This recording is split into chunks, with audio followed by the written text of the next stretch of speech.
If you could invite three people to dinner, who would they be?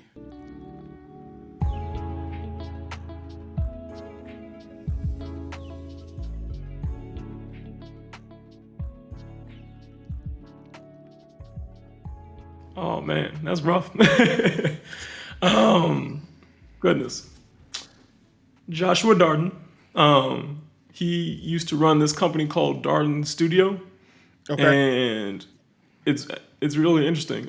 So he is, as far as we know, the first black font designer in the world, Oh and he wow. started his company in 2005.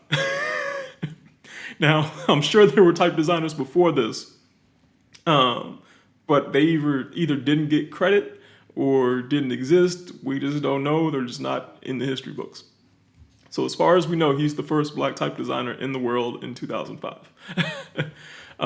So he's one for sure. Yeah, isn't that wild? That's And wild. right, yeah. Um, I think there's only like maybe a dozen black font designers in the world at this point, and I think maybe half of them or less than half of them are practicing type designers. It's I wild. did not know But that. he's I number didn't know one. it was that few. Yeah, yeah.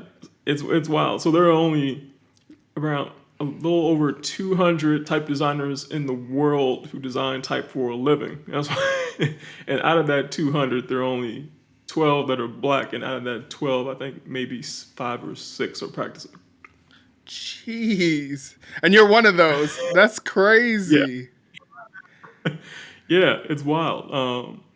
There was this lecture a few years ago, 2019, before the pandemic, where these designers from a font foundry called Dalton Mogg, they're out of London, I believe, um, actually told us about this, that there are only 200 practicing type designers in the world. Now, there are people who design type out there, but it's not their full-time job. There are only Got you, got 200 you. that is a full-time job. So yeah, Joshua Darden is number one. And my guy, Tal Lemming, he was the guy that really got me interested in type design. He did this lecture and exhibition at my university during my senior year of college. And as the universe would have it, he actually worked for House Industries, the company that designed the type on Pharrell's album cover.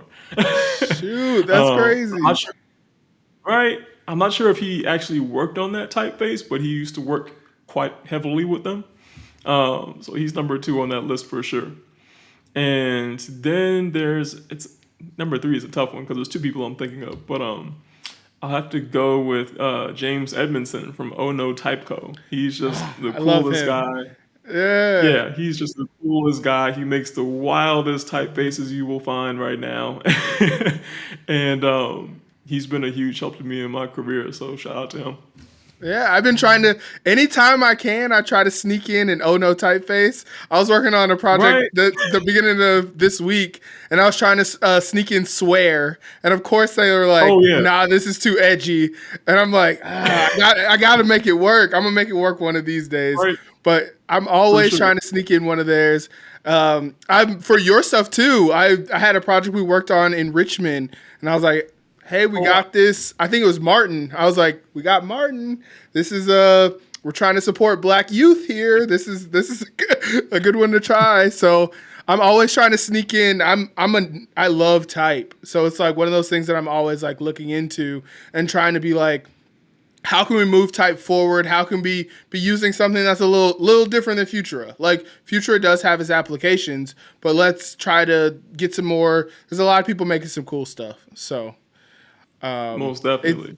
it's always like cool, and that's one of the other things that was like had me fanboying is like I've been seeing your stuff everywhere. Like Martin has been everywhere. Like how does that feel? Everywhere.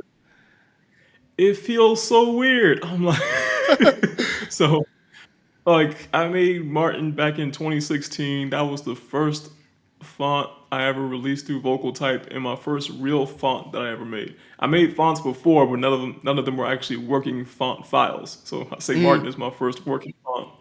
And I'm like, I've released so much stuff since then. Y'all still just want my first? But it's also really weird to see because as a type designer, I specifically work in black and white. Like, there's no Mhm. instance in which I would try to see what a font looked like in color. and sometimes I have to do a double take. Like, is that Martin? Is that so and so? I can't tell because it's in color. Oh, that's So it's been crazy. yes, and like just adding color to it changes the entire look and feeling of it. Like someone, I forget the name of the studio, but they had used Martin for a Juneteenth celebration at the National, what was it, the Black History Museum in DC, and I could not tell it was Martin in the logo they had made for the museum for Juneteenth, and until Dang. they messaged me and told me about it because I had seen it dozens of times, but I just couldn't tell. So it's been like a really humbling experience. I think what I'm most proud of is seeing it used for the Amazon Labor Union and for some Mhm. BLM street murals. Those are like my top two. Yeah, I saw it for the labor union. I was like, dang, that's just to. I mean, but you know you knew. It seems like the way that you kind of moved over to font and like the message you put behind it and like building out, well, I'm going to do something that is influenced by movements that are so like larger than life. There's no way that they won't get used in instances where this change or whatever's going like whatever's happening is going to be possibly larger than life. So it's really cool to see like it have that energy behind it and then also get used in instances where that energy is probably going to show up. So Thank you I so much. But I gotta be honest with you though. I didn't think of any of that. I'm uh, thinking too much into it. you thinking too much into it. I was working for these design companies and in-house design teams, and every place I went, I'm the only person of color in the office, and like vocal type was my outlet. Yeah, I man. wasn't thinking about who was going to be using it. I just needed to make it for myself, and then thankfully they were there at the right time. That's so crazy cuz like that's how I mean but I guess that's how I be feeling too. Like that creative itch is more important than like what I'm making. It's just like I got to get this For sure. out and it's like I just never when you're like, okay, I'm just gonna use protest signs to influence this, it's crazy that you wouldn't think that like, oh yeah, this is a big thing. But that makes sense if you're like, this is my only outlet.